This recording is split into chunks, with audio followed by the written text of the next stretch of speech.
আসসালামু আলাইকুম। কেমন আছেন আপনারা সবাই? আশা করছি সবাই অনেক বেশি ভালো আছেন। আজকে আবার একটা নতুন ভিডিও নিয়ে হাজির হয়েছি। আজকে ঘরে তৈরি করেছি রাতের বেঁচে যাওয়া ভাত দিয়ে রুটি। রাতের বেঁচে যাওয়া ভাত ফেলে না দিয়ে খুব সহজেই রুটি তৈরি করতে পারবেন। আসলে ভাত নষ্ট করা ভালো নয়। শুধু আজকে রুটি দেখাবো না, তার সঙ্গে হালুয়া তৈরি করেছি, সেই ভিডিওটাও শেয়ার করব। তো চলেন দেখি রান্না শুরু করি। এখানে এই যে একটা বাটিতে দেখেন ভাতটা ফ্রিজে রেখেছিলাম। এটা আমার রাতে বেঁচে যাওয়া ভাত। এই ভাত দিয়ে সকালের নাস্তা তৈরি করে নেব। এখন ভাতটা ব্লেন্ডারের জাগে নিয়ে নিচ্ছি, পানি দিয়ে দিচ্ছি, খুব ভালো করে মিহি করে ভাতটা বেটে নেব।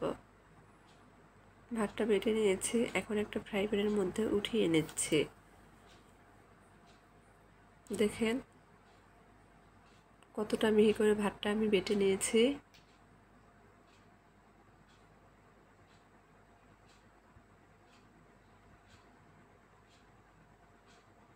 এখন ব্লেন্ডার ধুয়ে একটু পানি দিয়ে দিব ভাতের মধ্যে, বেটে রাখা ভাতের মধ্যে। এখন এই বেটে রাখা ভাতের মধ্যে স্বাদ মতো লবণ আর 1 কাপ চালের আটা দিয়ে দিব। চামচের সাহায্যে ভালোভাবে নেড়ে চেড়ে মিশিয়ে নিব।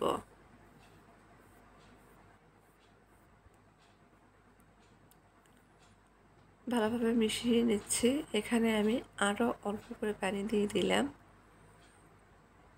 আবারও ভালোভাবে মিশিয়ে নিচ্ছি। এখন চুলার উপর ফ্রাই প্যানটা বসিয়ে দিব। চুলা অন করে দিয়েছি। অনবরত নেড়ে চেড়ে আমি এই ভাতটা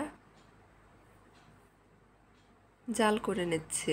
রুটি বানানোর জন্য খামির তৈরি করে নেব।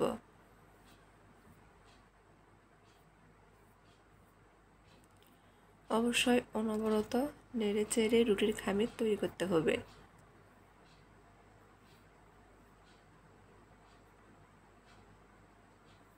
ভাতের এই খামিরটা অনেক আঠালো থাকে, ভয় পাবার কিচ্ছু নেই।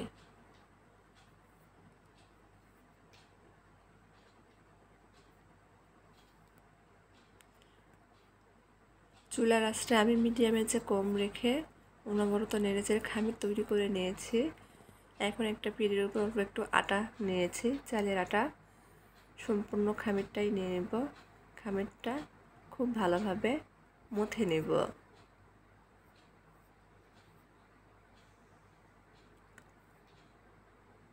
অবশ্যই অল্প করে আটা ছিটিয়ে খামিরটা মথে নিতে হবে। ভাতের এই খামিরটা অনেক নরম থাকে।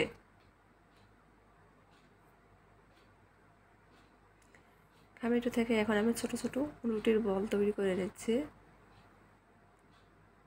সবকটা বল রেখে দিয়ে একটা বল নিয়েছি রুটি তৈরি করার জন্য। রুটিটা একটু বড় করে তৈরি করে নেব, কারণ রুটিটা আমি একটা ঢাকনার সাহায্যে কেটে নেব, যাতে সবগুলো রুটি সমান হয়।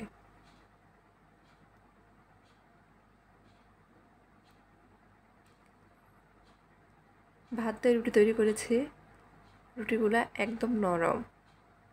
যারা বেঁচে যাওয়া ভাত ফেলে দেন তাদের বলছি, ভাত ফেলে না দিয়ে এভাবে সকালের নাস্তার জন্য রুটি তৈরি করতে পারেন। আসলে ভাত ফেলে দেওয়া কিন্তু ভালো নয়, আমি কখনোই ভাত ফেলে দেই না। দেখেন একটা রুটি তৈরি করে একটা ঢাকনার সাহায্যে কেটে নিলাম, যাতে সব কয়টি রুটি সমান হয়।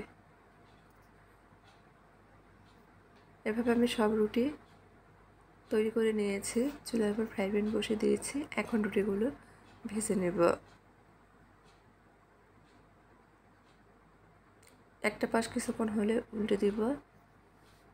এভাবে উল্টে পাল্টে রুটিগুলো ভেজে নেব।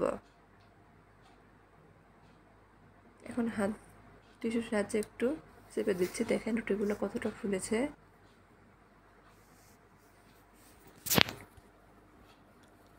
উঠিয়ে নিব। আবার একটা রুটি আপনাদের ভেজে দেখাচ্ছি। সবগুলো রুটি কিন্তু বালিশের মতো ফুলবে। লাইটের আলোর কারণে হয়তো বা ঠিক মতো বোঝা যাচ্ছে না, আপনারা একবার ঘরে তৈরি করে দেখতে পারেন।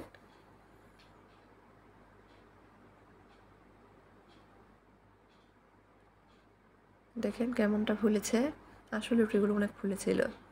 এখানে লাইটের আলো পড়েছে হয়তো বা সেজন্য ঠিক মতো বোঝা যাচ্ছে না। এভাবে আমি সব রুটি ভেজে নিয়েছি, পরে আপনাদের পরিবেশন করে দেখাবো। এখন এই রুটিগুলো খাওয়ার জন্য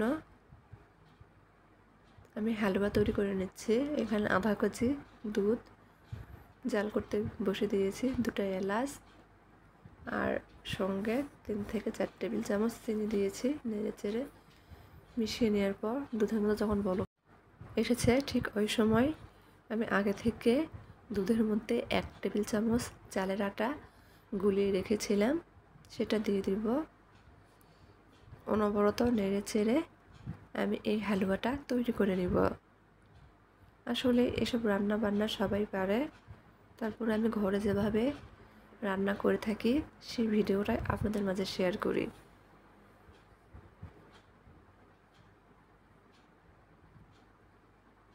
কিছুক্ষণ রান্না করে নেওয়ার পর দেখা যাবে আস্তে আস্তে ঘন হতে শুরু করেছে। আমি আরও কিছুক্ষণ রান্না করে নেব। দেখেন কতটা ঘন হয়ে গেছে, এর থেকে বেশি ঘন করব না, চুলা বন্ধ করে দিব। আপনাদের পরিবেশন করে দেখাচ্ছি।